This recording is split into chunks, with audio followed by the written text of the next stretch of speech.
Babak 8 besar Liga Champions Eropa akan segera dilangsungkan pada tengah pekan ini. Tim-tim yang tersisa akan saling beradu untuk memperebutkan tiket ke semifinal. Semua tim juga mempunyai kans yang sama untuk keluar sebagai raja Eropa. Dan salah satu klub yang cukup diperhitungkan musim ini adalah klub asal Inggris, Chelsea. Sejak diambil alih oleh Thomas Tuchel, The Blues memang menjadi tim yang solid dan sulit untuk dikalahkan. Namun, bukan aspek permainan yang akan kita bahas, tetapi kondisi dan perjalanan tim yang disebut-sebut memiliki kemiripan dengan situasi yang terjadi di tahun 2012 silam ketika klub asal London tersebut berhasil menjadi juara Eropa untuk pertama kalinya. Untuk itu, mari kita flashback sejenak ke masa-masa tersebut. Banyak yang tidak menyangka jika Chelsea pada musim itu bisa keluar sebagai juara.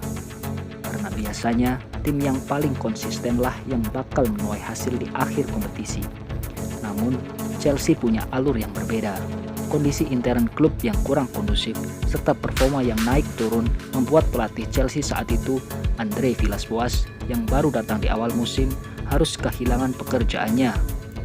Kevakuman tersebut akhirnya diisi oleh asisten IVB kala itu, Roberto Di Matteo, yang didabuk sebagai caretaker. Minimnya pengalaman membuat nama pria Italia itu tak begitu dikenal. Pihak manajemen atau bahkan fans The Blues di seluruh dunia juga tak memberikan ekspektasi yang terlalu tinggi saat ia ditunjuk untuk meneruskan pekerjaan FVB. Namun lambat laun, kehadirannya mampu memunculkan stabilitas di dalam klub dan mengembalikan timnya ke trek kemenangan. Perjalanan Chelsea di UCL musim tersebut bisa dibilang tak mudah. Di fase grup, mereka harus berjuang hingga pertandingan panas untuk bisa keluar sebagai juara grup. Kemudian babak 16 besar, kemudian mempertemukan mereka dengan klub asal Italia, Napoli. Pada leg pertama, The Blues harus tumbang dengan skor 3-1. Hasil yang membuat langkah mereka ke babak selanjutnya bakal semakin berat. Di kompetisi domestik, mereka juga harus takluk di tangan West Brom dengan skor 1-0 tepat 2 pekan setelah laga tersebut. Rangkaian hasil minor inilah yang akhirnya membuat FVB harus angkat kaki dari Stamford Bridge. Di Matteo kemudian hadir dengan tugas sulit yang menghadang. Di bawah sang caretaker, Chelsea mampu meraih kemenangan beruntun menghadapi Birmingham dan Stoke City sebelum kedatangan Napoli. Meski begitu, sedikit sekali yang memprediksi Pensioners mampu membalikan defisit agregat gol, namun itulah yang terjadi. 3 gol Chelsea melalui Didier Drogba, John Terry serta penalti Frank Lampard yang hanya mampu dibalas sekali oleh Il Partenope melalui Kohan Inler di menit 90. Memaksa laga harus dilanjutkan ke babak extra time. Di babak inilah Branislav Ivanovic muncul sebagai pembeda setelah golnya memastikan The Blues lolos ke perempat final. Comeback yang sempurna ini mengobarkan optimisme tinggi untuk bisa melaju jauh di sisa kompetisi. Babak 8 besar kemudian mempertemukan Chelsea dengan kuda hitam asal Portugal, Benfica. Seperti bakal melaju dengan mudah ketika di leg pertama berhasil menang 1-0, di leg kedua The Blues mendapatkan perlawanan yang sengit. Dengan skor 1-1 yang bertahan hingga menit 80, Benfica memiliki kesempatan untuk lolos andai mampu mencetak 1 gol lagi agar unggul dalam gol tandang. Namun, gol Raul Meireles di masa injury time menghentikan perlawanan tim tamu sekaligus membuat The Blues menginjakan kaki di semifinal. Meski comeback atas Napoli terbilang fenomenal, namun ujian sebenarnya adalah ketika Chelsea harus menjamu sang juara bertahan Barcelona. Disinilah kecerdikan Di Matteo berbicara.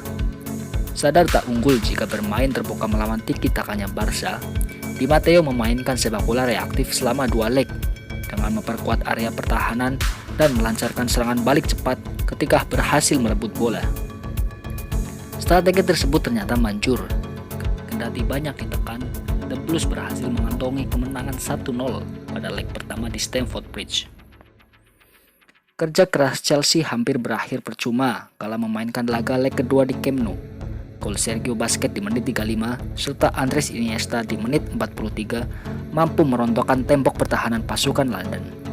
Ditambah kartu merah John Terry yang membuat kertis singkiran Chelsea semakin mendekati kenyataan. namun takdir berkata lain. Lob cantik Ramirez yang tak bisa dijangkau Victor Valdez kembali menghidupkan asa. Skor 2-1 sebenarnya mampu meloloskan Chelsea ke partai final.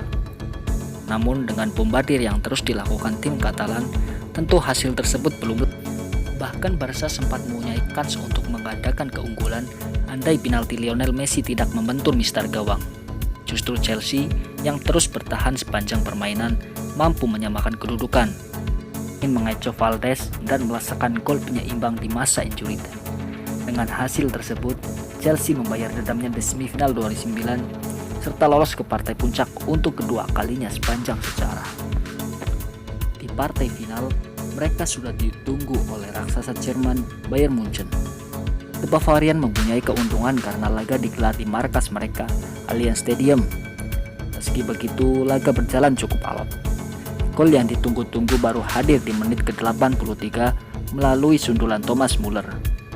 Ketika kemenangan rasanya akan menjadi milik Bayern, Didier Drogba berhasil menyamakan kedudukan 5 menit berselang dan memaksa laga dilanjutkan ke babak tambahan.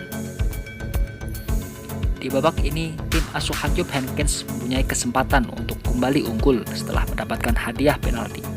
Sayang, Arjen Robben yang ditunjuk sebagai Algojo gagal menyelesaikan tugasnya setelah eksekusi yang ia lakukan mampu dimentahkan oleh Peter Cech. Tak ada gol yang tercipta, laga pun dilanjutkan ke babak adu penalti. Kegagalan Ivica Olic dan Bastian Schweinsteiger dari pihak Bayern dalam mengeksekusi penalti membuat Chelsea mempunyai peluang besar membawa pulang trofi. Drogba yang bertugas sebagai penendang terakhir akhirnya memastikan kemenangan Chelsea dan menjadi juara UCL untuk pertama kalinya dalam sejarah klub. Seperti halnya di musim 2011-2012 lalu, musim ini mereka juga harus memecat pelatih muda mereka dan menggantinya di tengah musim. Mereka juga menjalani musim yang penuh dengan lika-liku karena penampilan yang tak konsisten. Dulu, pada babak 8 besar, The Blues juga harus melewati hadangan klub Portugal Benfica. Sekarang, mereka harus siap menghadapi klub Portugal lainnya macam FC Porto. Jadi, apakah skenario tersebut akan benar-benar terjadi dan membawa trofi UCL kedua bagi Chelsea? Entahlah, kita lihat saja nanti.